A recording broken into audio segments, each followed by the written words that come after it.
There used to be an old one called EGP, which I'll talk about a bit more tomorrow. But BGP is the only one that we have these days now. RFC 4271 is the specification for BGP. Not really interesting for any of you unless you want to go and write the software. For people who are using BGP, perhaps 4277 might be more interesting. It describes operational experiences by some ISPs in using BGP. If you want to write the software, RFC 4276 is an implementer's report.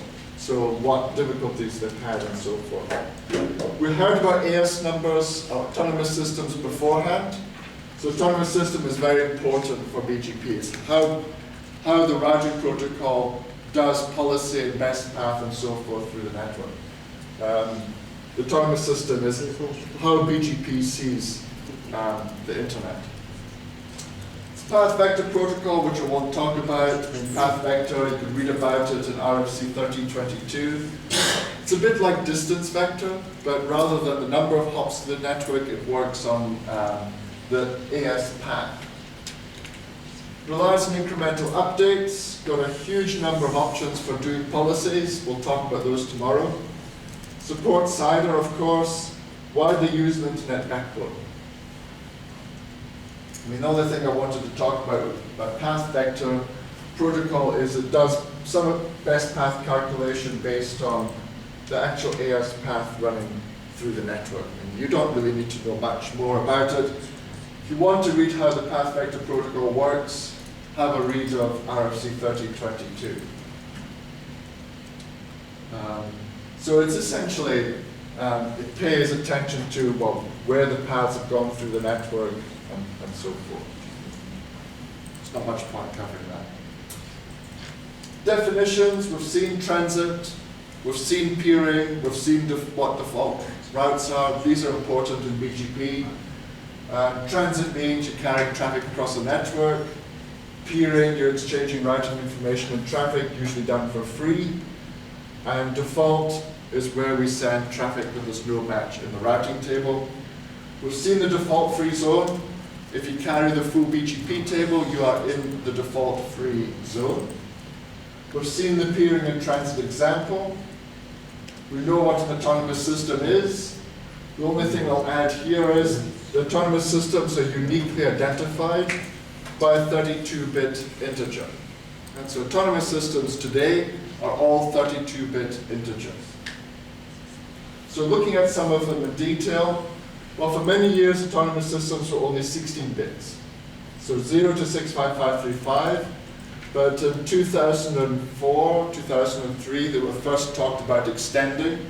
And then in 2007, the AS numbers were extended to 32 bits. So there are now 4,000 million 32-bit AS numbers. So given the world population is only about 7.5 or 7,000 million, let's just turn 7,000, there's one AS number for every 2 people on the planet. So there are more than enough AS numbers left.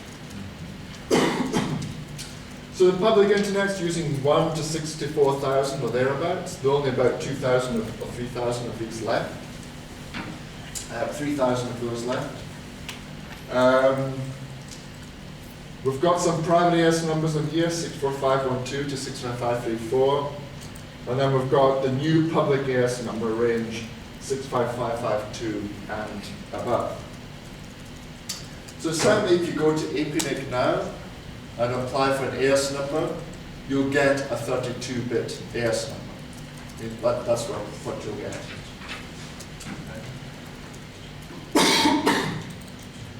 So if you go to APNIC now, you get a 32-bit AS number. If you still have equipment that can't use a 32-bit AS number at all, then well, we'll talk about this a bit later on in the week. Things aren't quite as bad as they may first seem. Distributed by the registries, as I said. If you're not a member of, well, in your case, if you're not a member of APNIC, and if you don't join APNIC, you can actually get an AS number from your upstream ISP as well. But bear in mind, if you do that, the AS number still belongs to them. So if you change your upstream provider, you have to change the AS number. So currently the 16-bit ASN allocations up to 61,000 have been made. So there are only 3,000 16-bit AS numbers left in the IANA pool. And at the rate we go through them, that's enough for probably this year, I would say. So by the end of this year, we'll have run out of 16-bit AS numbers. So next year, if you want to go to APNIC and get an AS number, chances are it'll be 32 bits. Well, will be 32 bits. So around 41,000 ASNs are visible on the internet. So that means there are about 41,000 network operators of various descriptions on the internet who are using BGP. So you look at this and you think, well, 41,000 on the internet, but 61,000 have been handed out. There are quite a few, 20,000 ASNs that are simply not visible at all. Some have disappeared, others are used on private networks that are not connected to the public internet. So there are also 32-bit AS numbers, 2,800 assignments, about 2,400 of those are visible on the network. So how do we configure BGP? We do it like this. Router BGP, we put the AS number in here. If the AS number is bigger than 65535, we can either type it in full number like that, or we can use a dot notation like this. The dot notation means we take the 32-bit integer and divide it into two pieces. So 2.4 is actually the same as 131076. Right, so this 2 here, it's the same. Because the way you work this out is 2 times 65536 is 131072 plus 4 gives 131076. So some people wanted to have ASNs written with the dot notation. Only problem is that's a really bad idea because it breaks all your BGP policies. And we'll talk about that again, and probably Wednesday we'll talk about it. Because tomorrow we'll do a lot of IPv6. So this is, even though you can do it like this on the router, it's not a good idea. That's a much better way. So something for iOS, it uses the plain notation by default. If you want to use dots, you can do like that. So BGP Basics, BGP speaking routers will peer with each other. So router A and router C there are peering with each other. They do this over port 179. Right, so BGP runs on TCP, port 179. We've got two types of BGP. We've got internal and we've got external BGP. Peering is done on a direct point-to-point link like this, or it can be done on a shared media. BGP speaking routers must be on the same media, whether it's a point-to-point link or shared media like a LAN. That's very important. Demarcation zone. That's a bit of network in between autonomous systems that nobody owns. And so that's called the demarcation zone. Well, I mean, you can call it all different sorts of things, but most ISPs I know just give this the name. It's a bit of network that nobody owns sitting in between other provider networks. The way BGP works, it learns multiple paths, the internal and external BGP speakers, picks the best path, puts it in the routing table. So the best path goes into the routing table. So it's a BGP table with all the possible destinations. It picks the best paths that go into the routing table. Best path is sent to external BGP neighbors, and the way you apply a policy in BGP is by influencing how this best path is picked. And I'll talk more about how the best path is picked on Wednesday. There's a set of rules that BGP follows for picking the best path. So it kind of works like this. BGP in process runs, it receives path information from peers. Results of the BGP path selection process put in the BGP table, best path flagged. Out process takes the best path, sends it to peers.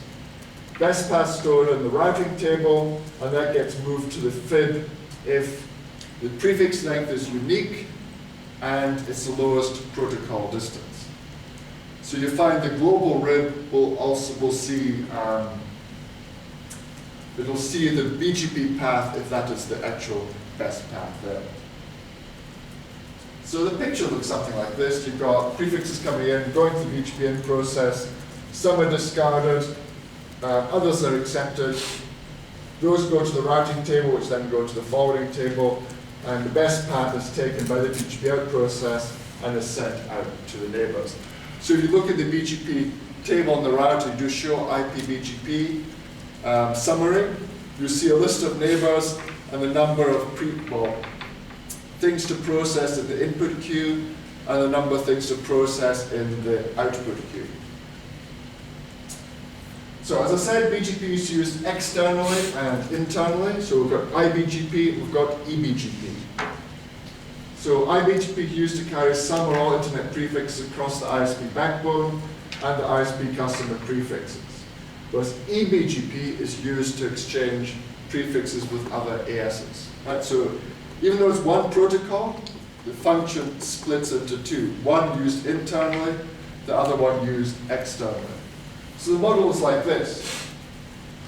Each bucket here is a different AS. And then we have our ISIS running so the routers can find each other. IBGP so we can transport prefixes across the backbone.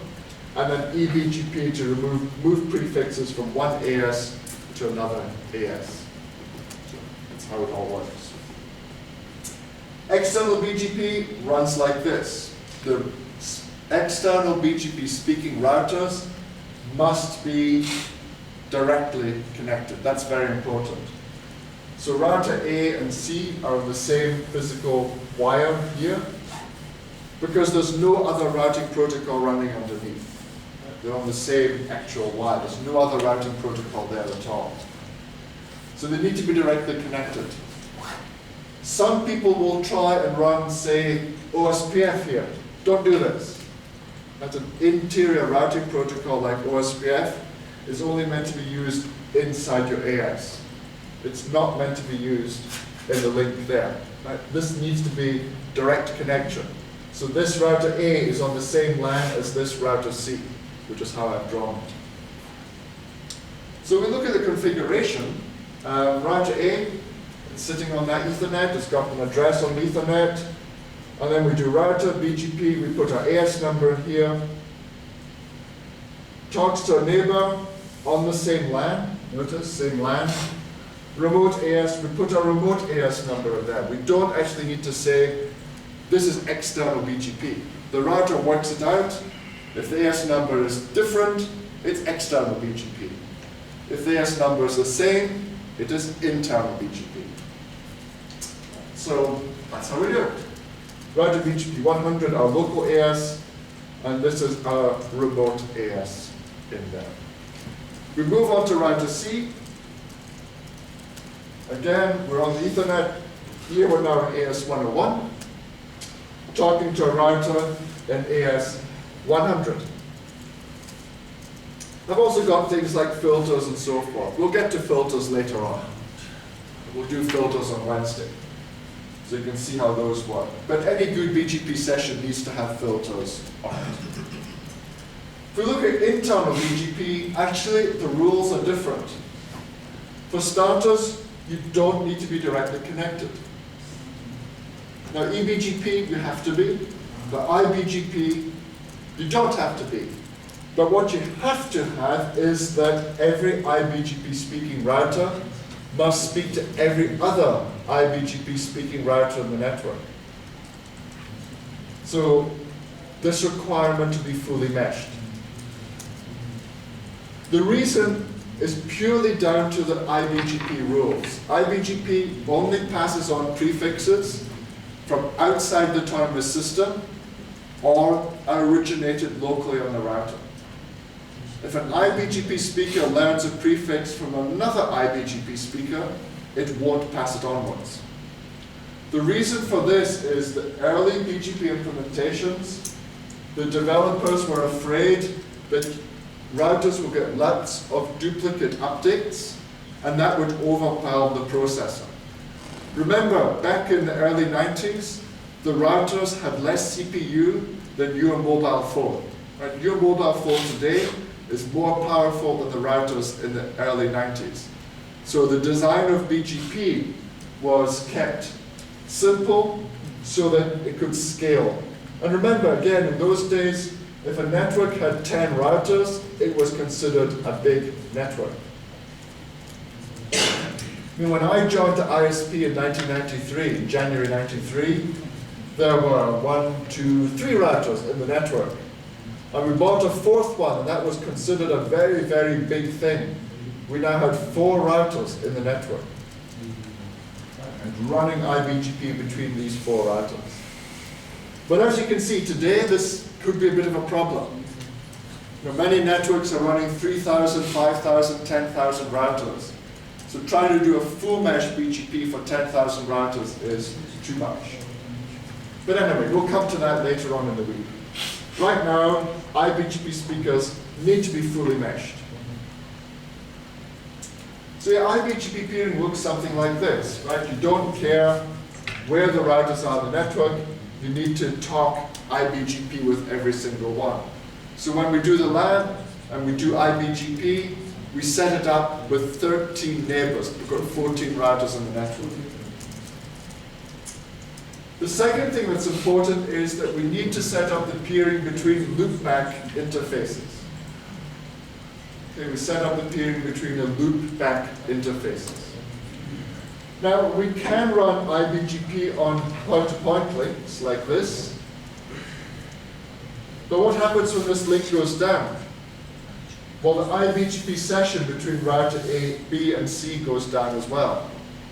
And if the IBGP session goes down, everything connected here and everything connected here can no longer talk to each other. I mean, yes, router C will take prefixes learned here, pass them to A. Router B will take prefixes learned here, pass them to A. So A sees everything. But router A will not pass on anything it learns from B or C. So if this link breaks, then B and C cannot talk to each other. The classic symptom is when your customers phone you up and they complain that they cannot see other customers in your network. But when you try and test them, you ping, you can see everything just fine. That usually means the IBGP session between these 2 routers has gone down. So we run IBGP between the loopbacks. Because if this link breaks and we run it between loopbacks, well, router B just says, I can get to router C going around this way. Because we're going to the loopback interface rather than that physical interface there. Okay, so that's why we run IBGP between the loopbacks, which is why we've been focusing on getting the loopback address into ISIS. So we now have 14 loopback addresses in ISIS, so we can now put IBGP on top of the network. So configuring all this, interface loopback 0, we've got the loopback here, loopback address. Router BGP, we put our AS number in here. Because it's IBGP, we have the same AS number. That's how we can tell. We've got exactly the same AS number as the local and remote ASs. The other thing we have to do is do this update source loopback 0. This tells BGP that talking to this neighbor, BGP packets we send must use the IP address of that interface. So the loopback must use this address. Because router here is expecting the BGP packets to come in from this address. The TCP/IP spec actually says traffic leaving a device or traffic originated by a device must use the source address of the outbound interface. So it must use the outbound interface address. Okay? So if we did that, then what would happen is we talk to this neighbor, we would use the IP address of the physical interface going out. It would get to the other router and it would go, I don't know what this is. Cisco IOS, well, that takes a shortcut though. Cisco IOS seems to let it work on some releases. Others, it won't let you do it. So we need to be careful. So remember to put in the update source loopback 0. Go to router B, same configuration. Right, it looks all the same. Putting prefixes into BGP, the two ways of doing it, just to finish off. We've got redistribute static, and we've got the network statement. So the two ways of putting prefixes into BGP. The redistribute one first. We've got the static route pointing to a customer interface maybe. We redistribute into BGP. That will put this prefix into BGP. So the static route must exist, and this says put every static route into BGP. Got to be careful doing this because that will redistribute everything into BGP. My preferred way of doing it is using the network statement. So generally you find people are using redistribute with a route map. So it's a filter. So you don't end up with junk appearing in BGP. So the network statement, it works the same way. We have a static route pointing to the customer, and then we have a matching network statement that puts the prefix into BGP. For configuring the aggregate, we do the same thing. We've got redistribute static, we've got network, but we also have the aggregate address command. So again, redistribute static here. This time it's for an aggregate. This is our address block we get from the registry, so we point a static route for it to the null interface. So that's what's called a pull-up route. It's the covering route.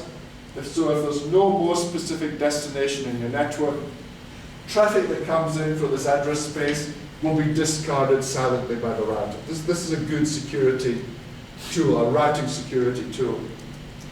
And it stops packets coming in and rattling around in your network until the time to live expires. Static routes now, redistribute static, all fine. Other way of doing it, network statement, this is what I tend to do. I just set up a static route to null for the network, for the aggregate, and have a matching network statement in here, and that lets us have an aggregate as well. So I prefer to do it this way. The other way to do it, if you read the Cisco manuals, they say to do it like this, but I've had so many bad experiences with aggregate address, I won't use it.